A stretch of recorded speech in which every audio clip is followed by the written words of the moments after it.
दोस्तों पिछला यानी फाइनेंशियल सत्र दोस्तों खत्म हो रहा है, यानी 31 मार्च 2025 को फाइनेंशियल यानी जो चल रहा था 24-25 चल रहा था दोस्तों, वो खत्म हो जाएगा।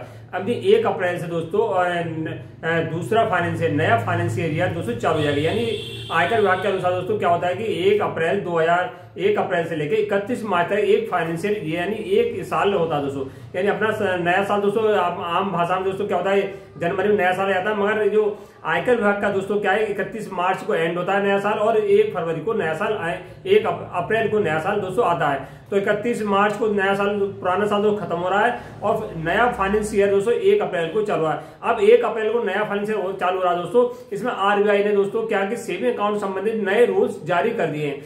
जो पुराने रूल्स है दोस्तों वो अलग हो गए दोस्तों, नए रूल्स जानना आपके लिए बहुत जरूरी है कि आरबीआई ने नए रूल्स कौन कौन से लागू करें दोस्तों। पूरी A to Z जानकारी इस वीडियो में आपको मिलने वाली है। नमस्कार साथियों, अगर चैनल पर नए हैं चैनल को सब्सक्राइब कर दें, वीडियो को लाइक एंड शेयर कर दें। जैसे कि आप आरबीआई के नियम के अनुसार 1 अप्रैल 2025 से लेकर 31 मार्च 2026 तक एक नया फाइनेंशियल रहेगा, यानी आने वाला फाइनेंशियल होगा दोस्तों आयकर विभाग के अनुसार 1 अप्रैल से लेकर 31 मार्च 2026 तक रहेगा। अब इसमें चेंजिंग क्या होने वाली है कि जो अप्रैल से दोस्तों क्या क्या चेंजिंग होने वाली है। नंबर 1, लगभग 5 या 6 चेंजिंग होने वाली है इसमें नए जो फाइनेंशियल में। जो बैंकों में मिनिमम बैलेंस था दोस्तों, यानी बैंकों में मिनिमम बैलेंस रखना जरूरी था दोस्तों। किसी ग्रामीण बैंक में देखा होगा कि आपने 500 रुपए दोस्तों, शहरों में देखा होगा कि 500 रुपए, 1000 रुपए, 2000 रुपए, अब वो दुगना कर दिया गया दोस्तों। यानी 1 अप्रैल से आप सुनने में आएगा कि दुगना हो गया। यहाँ 500 रुपए ग्रामीण क्षेत्र में मिनिमम बैलेंस रखना अनिवार्य, तो वहां 1000 हो जाएगा। शहरों में देखा दोस्तों यहाँ पर 1000 रुपए था मिनिमम चार्ज यानी रखना बैलेंस दोस्तों, वहां हो जाएगा 2000 था 3000 या 5000 था तो वहां पर हो जाएगा 10000। यानी मिनिमम बैलेंस रखना दोस्तों कंपलसरी है 10000 तक की, यानी दुगना होने वाला है 1 अप्रैल 2025 से दोस्तों।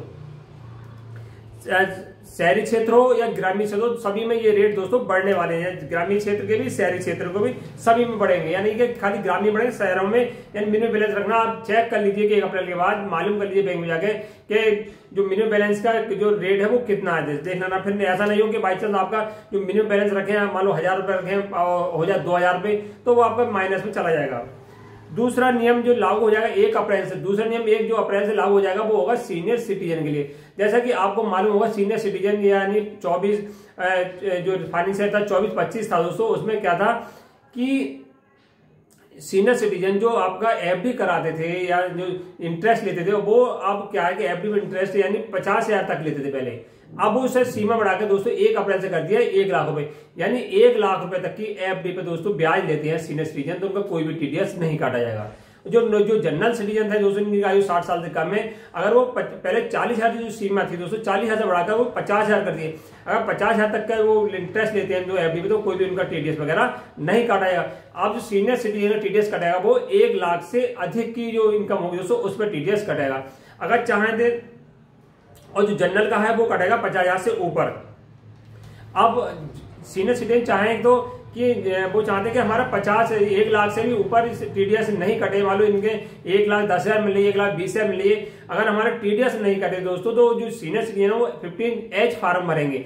यानी बैंक में जाकर एफडी करा रखी है 20 लाख की, 30 लाख की दोस्तों, तो सीनियर सिटीजन 15H फार्म भरेंगे। इनका भी 1 लाख तक तो माफ है ही दोस्तों, 1 लाख से ऊपर होगा यानी 2 लाख होगा या कितने भी 3 लाख टीडीएस होगा दोस्तों, तो उनका कोई भी टीडीएस नहीं काटा जाए, क्योंकि 15G फार्म में डिक्लेरेशन करेंगे हमारे पास कोई आय का और अन्य स्रोत नहीं है। जैसे कि नए फाइनेंशियल में दोस्तों क्या होगा कि 12 लाख तक, पौने 13 लाख तक आय है आगे, तो आपको कोई भी टैक्स नहीं कटेगा। यानी पौने 13 लाख के लिए तो कोई भी टैक्स नहीं कटेगा। अगर आपको 5 लाख या 10 लाख भी एफडी पर इंटरेस्ट मिलता तो कोई भी आपका टीडीएस वगैरह नहीं काटेगा। 15H फार्म भरते हैं। अगर जनरल सिटीजन है, अगर वो 15G फार्म भरते थे, उनका भी कोई भी टीडीएस नहीं काटा जाएगा।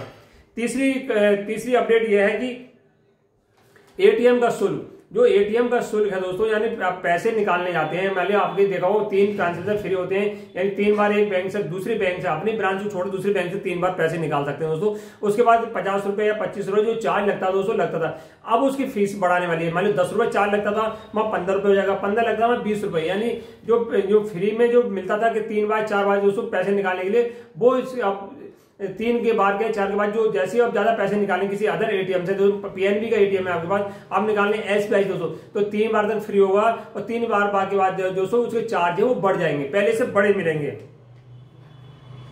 और क्या होगा, ब्याज दरों में बदलाव होगा दोस्तों। यानी आने वाले साल में दोस्तों जो फाइनेंस ईयर है दोस्तों, इसमें जो सेविंग अकाउंट है इसमें ब्याज दरों में बदलाव होगा। यानी जो बचत खाता है उसमें जो ब्याज दर है दोस्तों यानी घट सकती है, बढ़ने के अलावा दोस्तों घट सकती है। एनपीसीआई के अनुसार 1 अप्रैल 2025 से कहा जा रहा है कि जो मोबाइल, एक बड़ी अपडेट यह है कि एनपीसीआई के द्वारा ये कहा जा रहा है कि मोबाइल नंबर जो लगा रखे लोगों ने अपने खाते मोबाइल नंबर लगा रखे हैं वो 10 साल 5 साल पुराने हैं, वो मोबाइल दोस्तों रिचार्ज नहीं कराए अभी तक। इससे क्या है, बैंक की धोखाधड़ी का अंदाजा लग रहा है कि आपने 3 महीने से 1 साल 3 महीने में आपका सिम दोस्तों कॉल आनी बंद हो जाती है। 6 महीने बाद जो आपका नंबर है वो किसी और को एक्टिवेट कर दिया जाता है। 6 महीने में 1 साल में दूसरे नंबर को एक्टिवेट कर दिया जाता है। वो नंबर आपने अपने मोबाइल नंबर जो था दोस्तों वो आपने अपना सेविंग अकाउंट है यूपीआई में चला रहे हैं। अब क्या हुआ, धोखाधड़ी क्या हो रही है दोस्तों, जो नंबर वो जो आपका पहले नंबर था वो आपने रिचार्ज ना कराया, वो रिचार्ज नंबर किसी और को पहुंच गया। अब वो क्या हुआ, व्यक्ति वहां नंबर पहुंच गया, वो आपके यूपीआई से दोस्तों उसका गलत उपयोग कर सकता है। नंबर आपका बैंक में लगा है, उसका मैसेज वगैरह उसके पास आएंगे दोस्तों तो गलत उपयोग कर सकता है। इससे कि आपको आरबीआई के रूल्स हैं कि जो पुराने नंबर है जो लगे हुए हैं उन्हें अपडेट करा ले। यानी ऐसा सॉफ्टवेयर तैयार होगा जिससे पता चल जाएगा कि ये व्यक्ति का नंबर चालू है, और चालू नहीं है तो उसे बुलाया जाएगा कि नए वो रिचार्ज करा लीजिए। रिचार्ज नहीं कराते दोस्तों तो उनका यूपीआई बंद कर दिया जाएगा। लंबे समय से यूपीआई के माध्यम से ट्रांसफर कर रहे हैं, लेन देन कर रहे हैं, मगर उनका नंबर पुराना चला है, अगर अपडेट नहीं कराते तो उनका लेन देन बंद हो जाएगा। बैंक कलेक्टर लगातार कर रहे हैं ये पता करने की।